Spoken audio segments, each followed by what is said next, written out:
Igreja do Senhor Jesus Cristo, paz seja contigo. Quero compartilhar com você hoje o texto do livro do profeta Isaías, capítulo 12, os 6 primeiros versículos do capítulo 12 do livro do profeta Isaías. Capítulo 12 do livro do profeta Isaías está escrito assim: Orarás naquele dia, graças te dou, ó Senhor, porque ainda que te contra mim, a tua ira se retirou e tu me consolas. Eis que Deus é a minha salvação, confiarei e não temerei, porque o Senhor Deus é a minha força e o meu cântico. Ele se tornou a minha salvação. Vós, com alegria, tirareis água das fontes da salvação. Direis naquele dia: dai graças ao Senhor, invocai o seu nome, tornai manifestos os seus feitos entre os povos, relembrai que é excelso o seu nome. Cantai louvores ao Senhor, porque fez coisas grandiosas. Saiba-se isto em toda a terra. Exulta e jubila, ó habitante de Sião, porque grande é o Santo de Israel no meio de ti. O título da minha meditação é Cantem ao Senhor, o Natal da salvação. Isaías foi um profeta muito impactante, um profeta meio diferenciado, porque ele era muito antenado com as coisas do seu tempo, com a sociedade do seu tempo, com a política do seu tempo. E ele era uma pessoa muito afinada, muito atento a tudo o que acontecia, tanto no âmbito das manifestações e interferências de Deus na vida das pessoas e do povo ao qual ele pertencia, como também na dinâmica dos indivíduos e deste povo com relação a Deus. O ministério de Isaías, 40 anos de ministério. Isaías viu o povo dele sendo submetido a uma situação de domínio por forças maiores, também presenciou esse mesmo povo sendo libertado. Isaías viu o povo sendo punido por Deus e viu também o povo sendo resgatado por Deus. Esse trecho que nós acabamos de ler, já no finzinho, no capítulo 12, esses 6 primeiros versículos, eles contêm duas canções. Na verdade, é isso que são esses 6 versículos, 2 canções. No versículo 1, nós temos o início: orarás naquele dia. Então, é uma indicação para um indivíduo, isso está no individual, orarás naquele dia, reclamando então a necessidade de que cada pessoa da sua época agradecesse a Deus. Orarás naquele dia. E aí ele diz o que é que deveria ser orado. No versículo 4 começa a segunda canção. No versículo 4, a orientação: direis naquele dia. Aí já vai pro plural, indicando a necessidade da comunidade ter também esses momentos de gratidão. E aí ele explica em cada momento aqui o que ele quer orientar o povo. O verbo no começo, no versículo 1, ou no versículo 4, dando a pluralidade da orientação de Isaías, coloca de qualquer forma a necessidade de nós agradecermos a Deus, de nós reconhecermos a ação de Deus relacionalmente, pontualmente, destacadamente na vida de cada um de nós e na vida da nossa comunidade como um todo. Então, espera-se, o profeta Isaías esperava que nós fizéssemos uma reflexão nos 2 sentidos, de como Deus tem agido na vida de cada um de nós e de como Deus tem agido na vida da nossa comunidade. Deus é a nossa salvação. cantemos com alegria. Essa seria a primeira orientação que nós temos aqui. Natal é muito mais do que luzes piscando. Podem ter certeza disso. Natal é muito mais do que colocar aquele senhor com roupas vermelhas, subindo escada, descendo chaminé. Natal é muito mais do que isso. Mas nós verificamos que as pessoas buscam mais este tipo de Natal do que o Natal verdadeiro, a celebração verdadeira do Natal. Natal é muito mais do que esse tipo de festa. Natal é muito mais. Natal é confiar em Deus. Natal é louvar a Deus e Natal é proclamar a bondade de Deus, que se concentra no maior evento que todo o universo tem notícia, que é o nascimento do Senhor Jesus Cristo.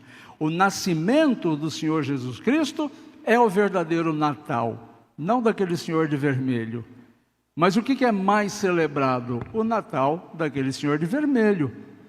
Nós temos cristãos que se vestem como se fossem o senhor de vermelho e saem distribuindo doces, mas não anunciam o verdadeiro Natal, que é o Natal do nascimento de Jesus Cristo.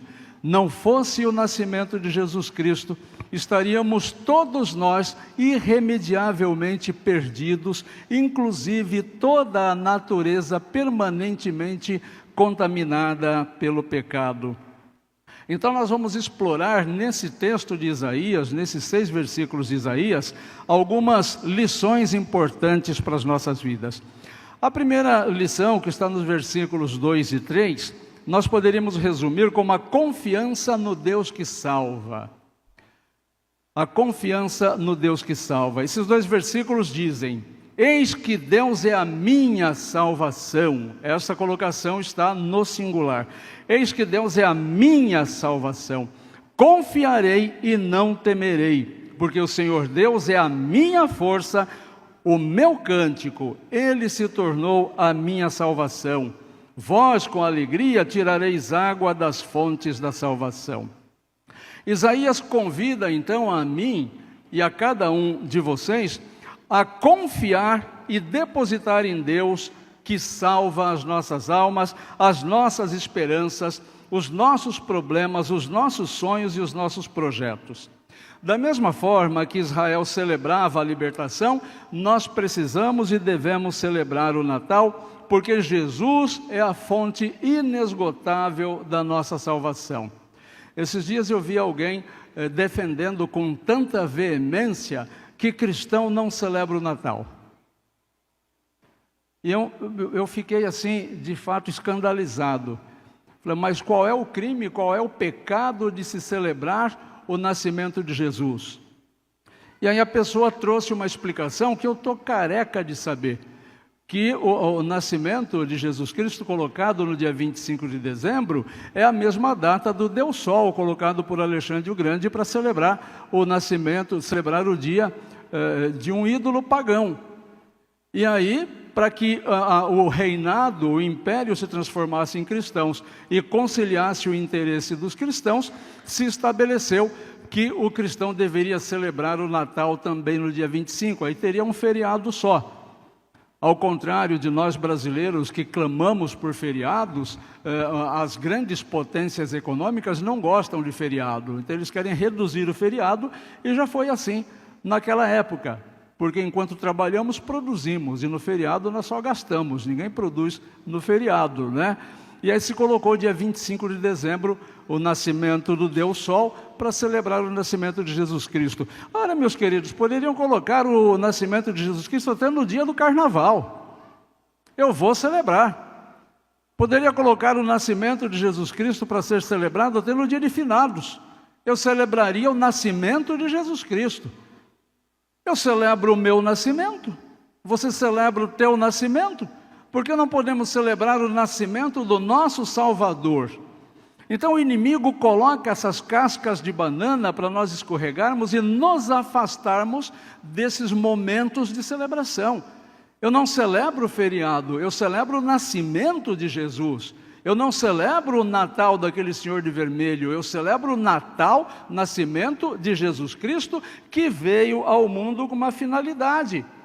Então, em tempos de incerteza, nós devemos nos lembrar, como nesses 3 primeiros versículos aqui, 2 primeiros versículos, que Deus é a nossa força. Deus é a nossa força.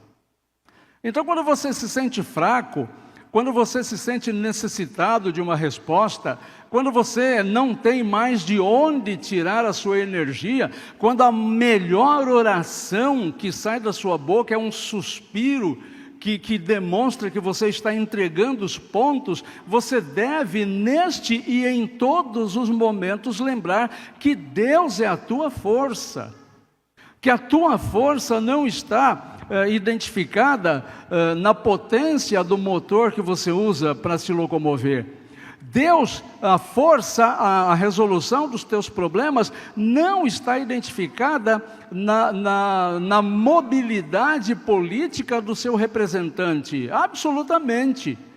A força de que você precisa para a resolução dos seus problemas, para a restauração da esperança da tua vida, está no nosso Deus Todo-Poderoso, Criador dos céus e da terra.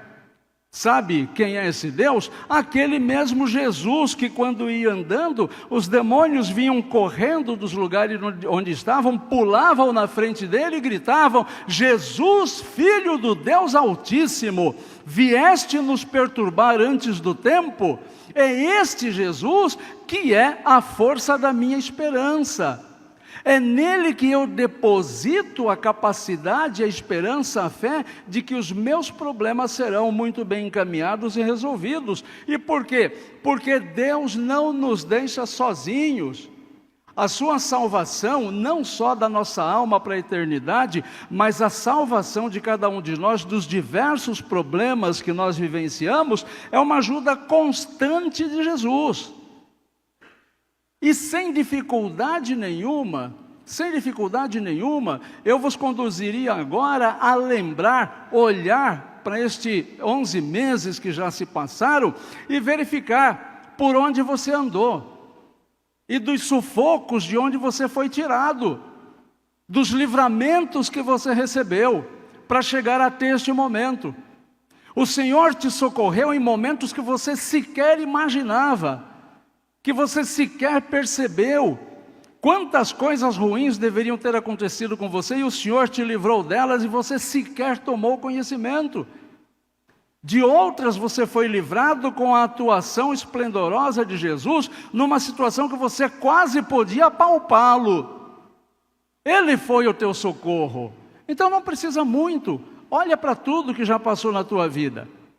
Olha aqueles desesperos, pontos de desespero que você teve durante a tua vida, e você vai se lembrar que estes pontos de desespero não existem mais. Foram superados. Você vive outros, mas viver outros faz parte. É o que eu sempre digo. Quando nós conseguimos resolver o problema número 1, o problema número 2 é promovido.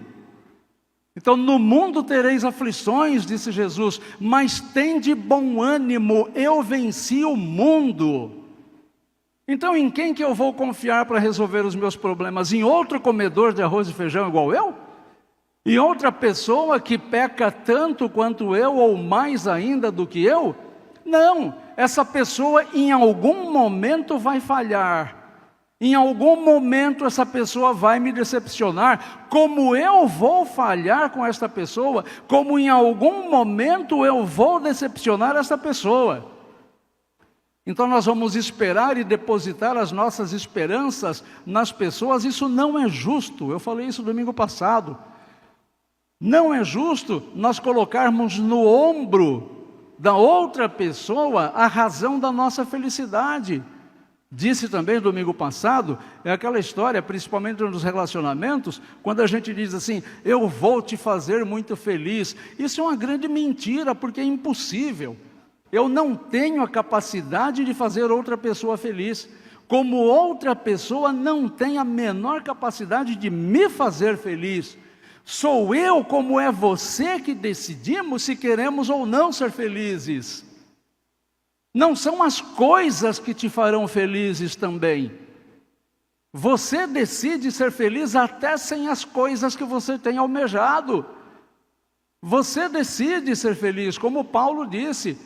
Tive problema de fartura, tive problema com sobras, com escassez, e numa coisa ou outra eu sei viver satisfeito. Posso todas as coisas naquele que me fortalece.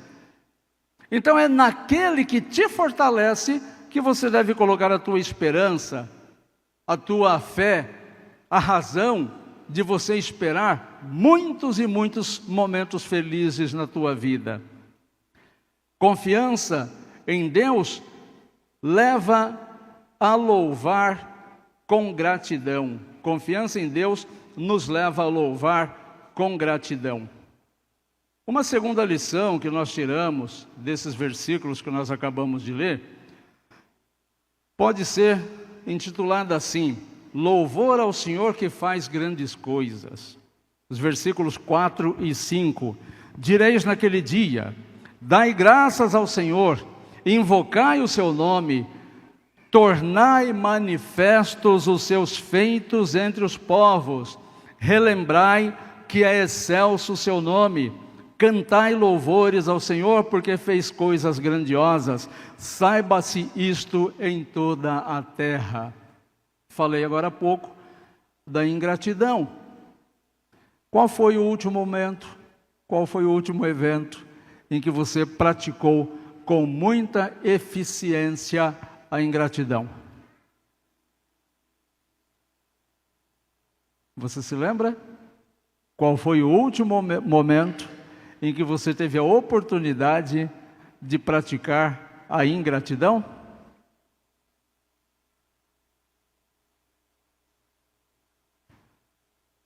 O nascimento de Jesus foi uma das maiores demonstrações de amor e de fidelidade de Deus. Uma das maiores ou a maior demonstração. No Natal, as nossas vozes devem se elevar em gratidão pelas coisas grandiosas que Deus fez. No lugar disso, ou em vez disso, eu ouço pessoas dizendo assim: quando se trata de fé somente, as pessoas dizem mais ou menos assim: eu preferi não dizer nada para não arrumar confusão. Eu preferi não dizer nada para não arrumar atrito. E aí vem aquela frase célebre que quase todo mundo usa: porque futebol, política e religião não se discute. De fato não se discute. Mas nós devemos testemunhar as bênçãos que o Senhor nos dá. As pessoas precisam saber de onde é que veio a resposta à tua oração. Quando Jesus curou 10 leprosos, eles saíram tão contentes com o milagre extraordinário que Jesus fez, os 10, que esqueceram de agradecer Jesus. A lepra era uma doença terrível. Não é como hoje que as pessoas são tratadas sem maiores dificuldades. Naquela época, um leproso ficava em leprosários, bairros inteiros de leprosos. Eles não poderiam se envolver com a comunidade sadia. Eles ficavam lá, marginalizados. E quando um leproso precisava vir à cidade para comprar alguma coisa, ele tinha que vir gritando pelas ruas: leproso se aproximando, para que as pessoas pudessem se afastar dele. Porque se alguém tocasse no leproso, seria um pecado terrível e a pessoa ficaria impura, inclusive espiritualmente. Se o leproso não gritasse que era leproso, ele poderia ser apedrejado até a morte, pelo simples fato de não ter anunciado que era digno do escárnio das pessoas que conviviam com ele. Então esses 10 homens, quando foram curados, vão embora sem agradecer, mas um deles parou, olhou para sua pele limpa, reconheceu a origem da bênção e voltou a Jesus para agradecer. E Jesus colocou uma reflexão diante dele: onde estão os outros que não vieram agradecer? Só você veio agradecer? Jesus não estava essencialmente ou necessariamente reclamando dos outros 9, mas Jesus estava mostrando para aquele homem que a influência na vida dele não deveria ser das pessoas ingratas, A influência na vida dele deveria ser do Deus que o livra de todos os males, e naquele caso específico, que lhe restaurou a saúde. Quantas vezes você já teve a sua saúde restaurada? Em situações que você ficava pensando, agora é meu fim, agora não tem mais jeito. E aí você fica restaurado, e aí você diz, foi um remedinho que a amiga sua louca passou para mim e o remedinho deu certo. E aí você elogia o remedinho, você elogia a amiga sua louca, mas você não agradece a Deus que restaurou a tua saúde. Isso se chama idolatria, que é um dos pecados mais abominantes diante de Deus. O que é a idolatria? É quando nós acrescentamos ou atribuímos a uma outra pessoa, um outro ser, uma outra coisa, uma coisa de uma manifestação de gratidão que deveria ser dada a Deus. Então nós precisamos compartilhar com as pessoas os benefícios que Deus tem feito na minha vida. Que Deus o quê? Se não sou eu que luto, Deus não me daria nada não. Eu acabei de falar que Deus te deu a luz da manhã, te deu oxigênio, deu água para você beber. Então, se não é Deus, seja honesto, pelo menos para dizer, não quero nada que Deus dá. Para de respirar, para de beber água, para de tomar luz do sol. Seja honesto. Não seja aquela pessoa que segue um caminho enquanto ele é conveniente. Seja honesto. Tenha razoabilidade. Se você não quer nada de Deus, abra mão dessas coisas que Deus te dá. Ou reconheça que tudo vem da mão de Deus. Se você não tem saúde, você não pode trabalhar, você não pode estudar, você não pode namorar, você não pode sequer ficar bravo sem saúde. Então nós devemos nos lembrar disso. Isaías nos faz lembrar que a presença de Deus entre nós é motivo de exultação. Quem livra, quem louva a Deus, compartilha as suas obras com o mundo. Quem louva a Deus, compartilha as suas obras com o mundo. Louvar a Deus não é só cantar musiquinha para Deus. Cantar musiquinha para Deus, até um papagaio que vê na internet canta. E eu não sei se o papagaio consegue elaborar mentalmente tudo que ele está cantando, ou por que ele estaria cantando aquilo. Mas nós podemos. Cantar é uma grande sacada de louvor realmente. Eu até ensino para as pessoas, quando bate aquela tristeza no coração, você já se sentiu assim? De repente aquele aperto no coração, você não sabe de onde vem, falou, nossa gente, por que eu estou desse jeito, com essa angústia no coração? O que eu ensino? Começa a cantar bem alto, mas bem alto, o máximo que for possível para o ambiente que você está. E você vai ver que seu estado emocional vai melhorar e muito. Mas louvor, muito mais do que cantar, é testemunhar, compartilhar com as pessoas de onde veio as bênçãos que você tem usufruído. Esse terceiro ponto, proclamação da salvação ao mundo, que está no versículo 6, diz assim, exulta e jubila, ó habitante de Sião, porque grande é o santo de Israel no meio de ti. Isaías lembra então que a presença de Deus é motivo de nós compartilharmos. A bênção de Deus é necessariamente um motivo muito bom, muito importante para ser compartilhado. No Natal, nós celebramos o Emanuel. No Natal, nós celebramos o Deus conosco. Já parou para pensar na importância dessa frase? Deus conosco. Como que nós imaginamos Deus? Distante? Inatingível? Inexprimível? Ou como diria a teologia, uma teologia que apareceu nos anos 70, Deus é essencialmente o outro e nos coloca muito distanciados de Deus. Pois eu digo a você, Deus está mais perto do que você imagina. Deus está mais perto do que estaria se estivesse do teu lado.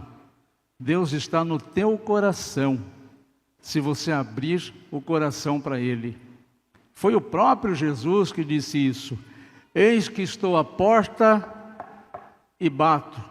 Se alguém abrir a porta, eu entrarei e cearei com ele e ele comigo.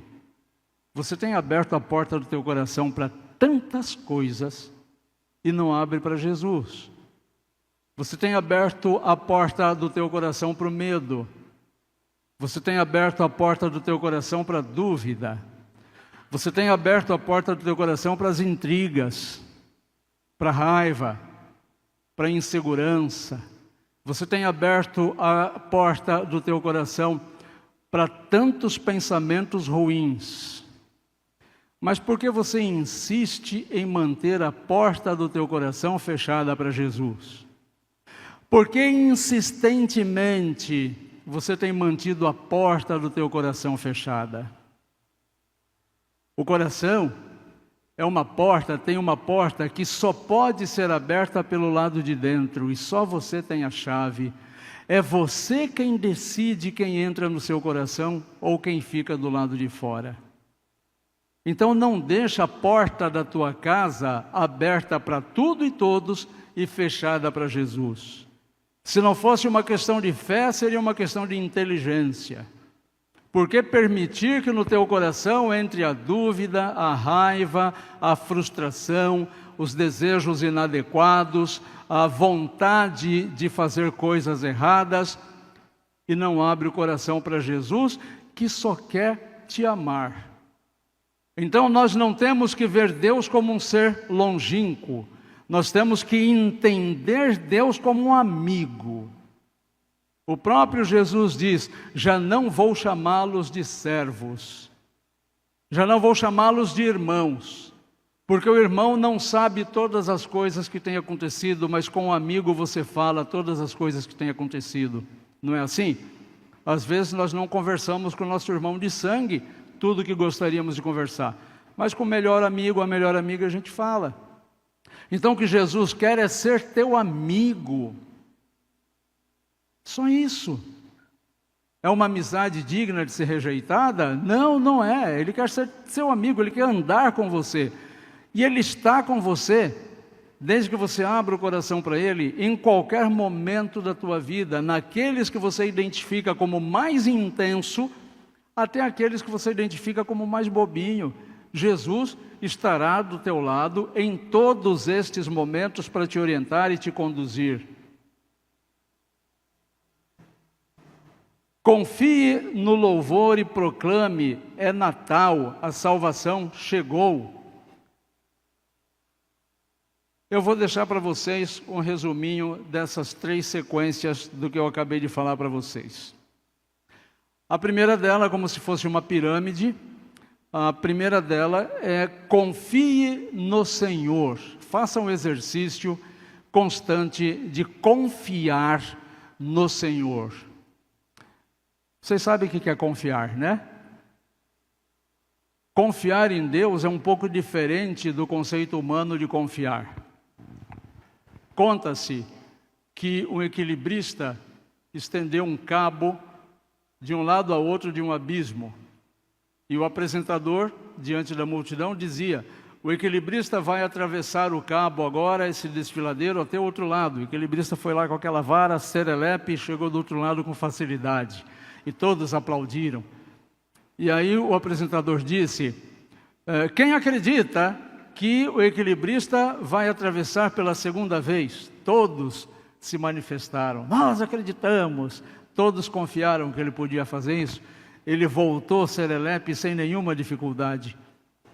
E aí o apresentador disse: quem confia que ele pode chegar do outro lado por uma terceira vez? Todos, mais uma vez, levantaram a mão, confiavam de que o equilibrista poderia chegar até lá. Então o apresentador disse o seguinte: então tá bom, eu quero um voluntário para subir no ombro do equilibrista. E aí houve aquele silêncio fúnebre. Ninguém queria ser voluntário para subir no ombro do equilibrista. Às vezes, você tem vivido a sua fé assim. Da boca para fora você diz: eu confio em Deus.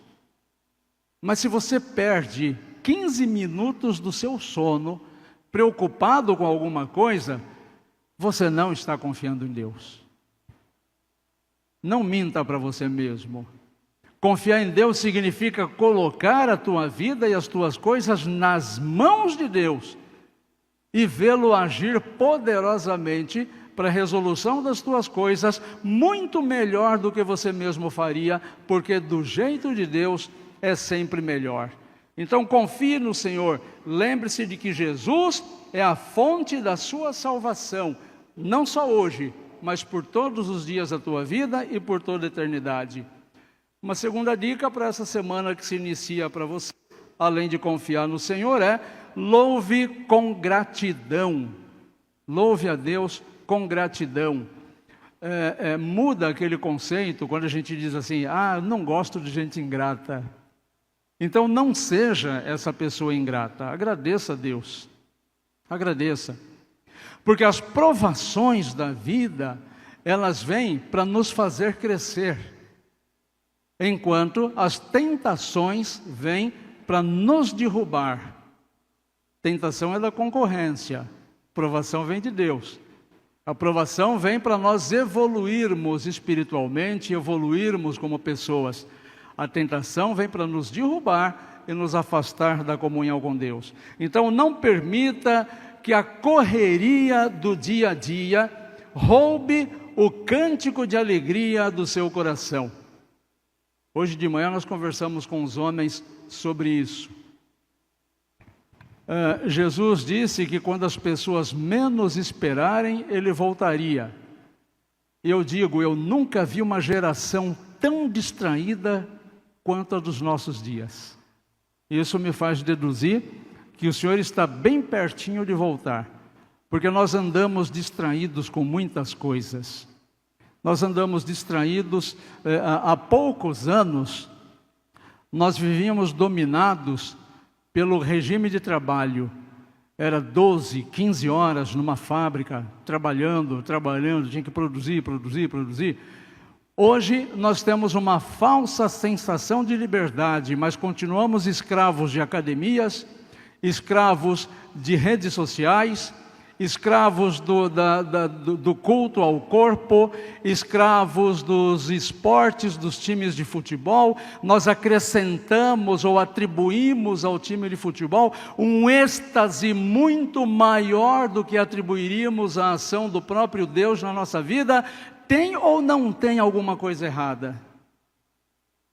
Tem ou não tem alguma coisa fora do lugar? Tem alguma coisa de errado que não está certo. Nós andamos distraídos com muitas coisas. Nós vamos para um restaurante, uma família de 4, 5 pessoas, nos sentamos no restaurante, para menos de 1 minuto depois, cada um está com um celular. E nos esquecemos das pessoas que estão ali na mesa. Tenta combinar com a família, vamos para o restaurante, mas ninguém leva celular. Só um leva por emergência, caso tocar o telefone você atende. Vai dar certo? Creio que não. E as nossas crianças, que só conseguem ficar conosco numa festa se nós colocarmos o celular encostado num copo para que a bencinha fique assistindo algum desenho? Nós estamos dando celulares para as nossas crianças, para acalmar as nossas crianças, mas não levamos as nossas crianças à igreja para aprender como se faz para acalmar o coração independente do celular. E depois nós reclamamos. Depois nós ficamos lamentando. Então no Natal nós devemos celebrar esse Deus maravilhoso, não permitindo que essa correria que nós vivemos e que o ano que vem vai ser maior ainda, roube o nosso tempo de comunhão com Deus. Já reparou que nós temos tempo para um punhado de coisas e cada vez menos tempo para Deus? Eu fico assim, intrigado, quando eu vejo pessoas passando por dificuldades e as pessoas dizem para esse pastor velho aqui que só tem cara de bravo, mas é uma moça. Então as pessoas têm liberdade de falar com esse pastor, né? Aí diz assim, pastor, estou com muitos compromissos, muitas atividades, vou diminuir algumas coisas da igreja. Faz sentido? Por que a gente quer punir sempre a igreja? Aí a gente diz assim: trabalhei muito, estou cansado, não posso ir para a igreja. Trabalhasse menos. Ou vai para a igreja cansado mesmo. Porque na igreja você pode ouvir uma palavra que restaura as tuas emoções, que restaura a tua alma, que te enche de esperança novamente, mas a fonte de água cristalina, você passa de largo para ir beber água poluída. Faz algum sentido isso? Sim ou não? Quantas vezes eu já não fiz isso na minha vida? Até o dia que eu tomei uma resolução na minha vida: o meu domingo é inegociável. Não é isso? Hoje no almoço nossa família estava reunida numa chácara, todo mundo festando. O que nós fizemos? Viemos aqui para o Café dos Homens, depois ficamos para dar uma ajeitada nas coisas, depois voltei para casa, comi uma marmita, eu e a Ritinha, para depois eu me debruçar sobre o sermão e não vim aqui falar bobagem para vocês, ou picar fumo na frente da igreja. E por que nós fizemos isso? Ainda comentei no carro, indo embora com a Rita. Falei: o domingo é dia de descanso e de louvar a Deus. Domingo não é meu. Domingo não é meu. Então como que eu roubo o tempo que é de Deus e depois eu digo para Deus: Deus, abençoa essa vidinha errada aqui. Deus olha para você e diz: não dá, você está em pecado. Não dá. Eu quero, mas não dá, porque você está indo buscar os seus recursos, as suas resoluções em outros lugares. E uma vez, meus irmãos, não foi aqui não, vou encerrar já, tá? Uma vez eu disse isso numa igreja que eu pastoreei, porque era um tal do povo falar que não ia para a igreja porque tinha que fazer hora extra. Era um tal e tinha lá duas famílias enormes que quase preenchiam a igreja. Uma família era corintiana, a outra era palmeirense. Quando um desses dois times jogava, o que acontecia? Metade da igreja faltava. Até que chegou um dia que a gente vai e comete alguns sincericídios, né? E aí eu disse para os irmãos lá, falei assim: olha, vamos combinar o seguinte, e é isso que eu falei agora há pouco, o princípio da razoabilidade. Nós temos que ser razoáveis. Esse é o mínimo que se espera do cristão, de um ser humano, é a razoabilidade. Então, quando vocês passarem algum perrengue na vida, por favor, não venham pedir oração. Pede lá para o teu patrão resolver teu problema de saúde. Pede para o teu patrão tirar sua mãe da UTI. Pede lá para a Leila Pereira tirar seu filho do hospital. Pede lá para o Sanches do Corinthians, nem sei mais quem que é o presidente do Corinthians, pede lá para ele curar a sua doença diagnosticada como incurável. Seja razoável. Se você rouba o tempo que é de Deus e dedica a estas coisas, quando você precisar de uma ação sobrenatural na sua vida, seja razoável e peça para estas coisas, não peça para Deus, porque você está sendo no mínimo desonesto. No mínimo. Ou seja coerente. Deus, eu estou aqui, com todas as dificuldades, eu estou aqui, cuida de mim, Deus. Ou faz igual aquele homem que foi pedir para Jesus curar o filho dele. Jesus disse para ele: você acredita? Ele respondeu: eu acredito, Jesus, mas me ajuda na minha falta de fé. Então ele tinha falta de fé, ele tinha uma fé vacilante, ele tinha uma fé raquítica, sim, mas ele estava na frente de quem poderia fortalecer a sua fé e atendê-lo em suas necessidades. E ele foi sincero: Jesus, me ajuda na minha falta de fé. Então não deixe que nada roube a oportunidade de você louvar a Deus. Uma terceira coisa, proclame a salvação. Leve a verdadeira mensagem do Natal àqueles que precisam ouvir. Não deixa sua criança crescer aprendendo que foi Papai Noel que deu aquele presente. Não minta para sua criança. Ah, mas é uma coisinha inocente, pastor, todo mundo faz. Bom, quase todo mundo hoje em dia fuma maconha. Você vai dar maconha para o seu filho também? Ah, pastor, vou dar maconha para o meu pirrainho de 2 aninhos, está todo mundo fumando. É assim? Parece que não. Por que só com as coisas do Senhor nós queremos atribuir valores esquisitos? Então nós precisamos contar para as pessoas de onde vêm as bênçãos das nossas vidas. É pedir muito? É pedir que você seja aquele leproso que voltou para agradecer? É pedir muito que você compartilhe com as pessoas o que Deus tem feito na tua família, o que Deus tem feito no teu coração, os livramentos que Deus tem dado a você? É pedir muito que você seja honesto o suficiente e diga para as pessoas que estão do teu lado: Deus. Uma vez, quando eu ainda estava na ativa, eu fazia parte de um grupo de negociadores de rebelião com reféns. E graças a Deus, nunca perdi um refém em negociação. E uma vez um repórter perguntou para mim: como que você faz? Eu disse: eu não faço nada. Quem faz é Jesus. Eu só recebo os elogios, mas quem faz é Jesus. Eu não faço nada. Eu acho que foi para a TV Record, se eu não me engano, que eu disse isso. Eu não podia perder essa oportunidade, senão as pessoas iam ficar achando que eu era o bambambam. Eu não sou. Eu sou só o abade. O Senhor é Jesus. Quem faz é Jesus. O começo e o fim de todas as coisas é Jesus. Não adianta eu me arvorar de uma pretensão falsa, porque isso também é mentira. E quem que é o pai da mentira?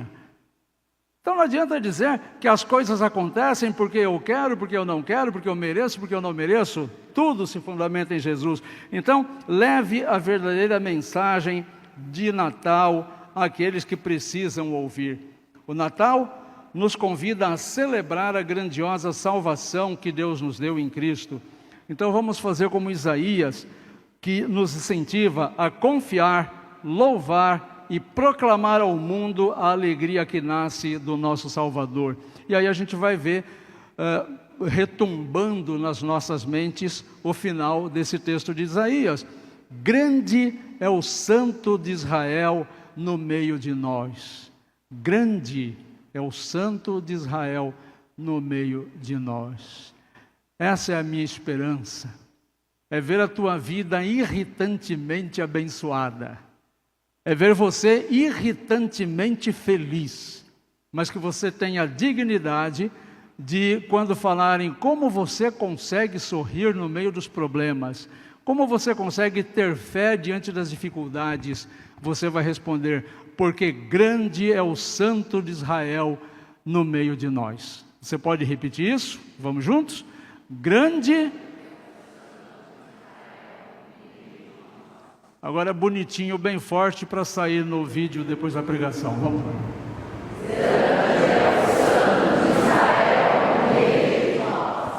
Que Deus te abençoe poderosamente, porque poderosamente é as coisas que Ele gosta de fazer com você. Amém.